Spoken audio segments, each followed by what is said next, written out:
bangsa sudah memiliki tahapan-tahapan yang jauh lebih baik di dalam menghadapi masalah. Ingat, yang terpenting dari kejadian ini adalah kita bisa belajar dan menjadi lebih baik. 3 semangat yang penting. 1 adalah semangat bersaudara. Kita ini tidak dengan musuh, ini saudara.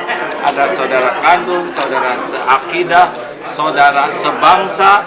Jadi kalau hati sudah merasa bersaudara, tidak ada kebencian, tidak ada kemarahan yang ingin merusak, melainkan kasih sayang, ingin membela, ingin menjaga, melindungi. Yang kedua, semangat solusi. Nah, kita sudah lihat ini ya, betapa semangat mencari solusi terbaik. Dan yang ketiga, semangat sukses bersama, win-win solution. Alhamdulillah.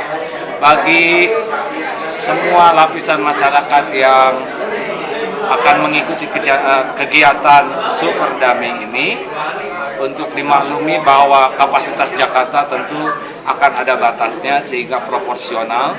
Yang memungkinkan datang silakan dengan niat sangat baik, tutur kata yang baik, sikap yang baik, bela Quran dengan akhlak Quran, sehingga apa yang dilakukan ini jadi amar ma'ruf nahi mungkar, jadi dakwah, jadi silaturahim, dan jadi kebaikan.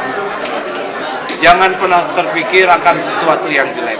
Bagi yang tidak memungkinkan hadir, masih bisa beramal di rumah masing-masing, maksudnya di tempat masing-masing, di masjid-masjid.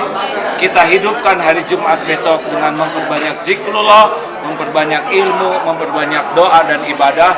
Mudah-mudahan rahmat Allah turun kepada bangsa kita ini, sehingga dengan kejadian ini kita menjadi lebih baik. Terima kasih seluruhnya, terima kasih kepada Majelis Ulama, Kapolri, Habib, dan seluruh jajaran ulama. Semoga apa yang dilakukan ini benar-benar membawa kemaslahatan besar bagi masa depan bangsa ini, dan semoga keadilan ditegakkan dengan seadil-adilnya.